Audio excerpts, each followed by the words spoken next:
حضرت عائشہ صدیقہ رضی اللہ تعالیٰ عنہ فرماتی ہیں ایک عورت تھی اور اسے نبی پاک صلی اللہ تعالیٰ علیہ وسلم نے وہ کلمہ پڑھ کے مسلمان ہوئی، مدینہ طیبہ آ گئی تو حضور نے مسجد نبوی شریف میں اس کے لیے مکان،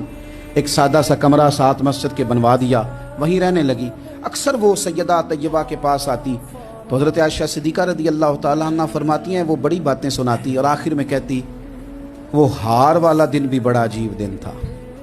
اور میرے رب کی قدرتوں کا دن تھا، وہ بھی بڑا عجیب دن تھا۔ سیدہ عائشہ صدیقہ رضی اللہ تعالیٰ عنہ ایک دن فرمانے لگی کہ تو ہار والے دن کا بڑا ذکر کرتی ہے، وہ کیا دن تھا؟ تو خاتون کہنے لگی اماں جی وہ دن تھا جب میرے رب پر بھروسہ اور مضبوط ہو گیا،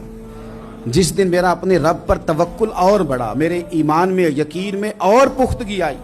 کہنے لگی میں ایک گھر کی کنیز تھی، نوکرانی تھی، اس گھر میں ایک بچی تھی جس کے پاس سونے چاندی ہیرے جواہرات کا ہار تھا۔ اس زمانے میں چمڑے کے اوپر لوگ ہیرے جواہرات لگاتے تھے،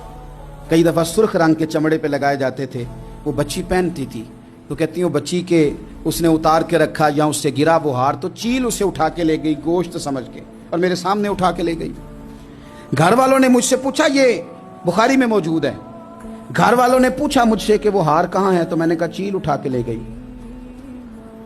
گھر میں کچھ چوری ہو جائے تو سب سے پہلا الزام کس پہ لگتا ہے؟ ملازمین پہ۔ کہتے انہوں نے مجھے بڑا مارا، بڑی تکلیف تھی، حتیٰ کہ میری شرمگاہ تک کی تلاشی، میری عزت اتنی خراب کی میں بتا نہیں سکتی۔ وہ خاتون عرض کرتی ہے سیدہ عائشہ کی خدمت میں کہ مجھے بڑا مارا، مجھے تکلیف دی، میں کہہ رہی تھی کہ میرے سامنے چیل لے گئی ہے پر وہ نہیں مان رہے تھے، اماں جی انہوں نے مجھے بڑا مارا۔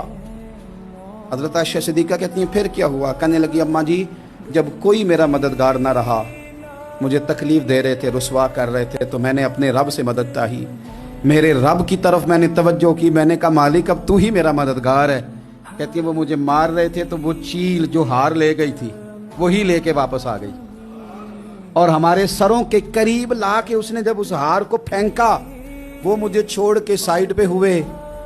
وہ میری بے گناہی جان گئے، لیکن آپ کو بتاؤں اس دن سے میرا اپنے رب پر یقین اور بڑھ گیا۔ مجھے سمجھ آ گئی کہ جب انسان پورا ٹوٹ جاتا ہے اور جب کوئی چاروں جانب اس کا مددگار نہیں ہوتا تو رب تو ہوتا ہے نا، اللہ تو اس کا مددگار ہوتا ہے نا، وہ تو پھر اپنے اس بندے کی مدد کرتا ہے نا، پھر وہ تو توانائی دیتا ہے نا، وہ تنہا نہیں چھوڑتا، وہ تو آنسوؤں والوں کے آنسوؤں پہ بڑا کرم فرماتا ہے، وہ تو قسم پرسی میں آ جاتا ہے، اس کی رحمت بڑھ کے استقبال کر لیتی۔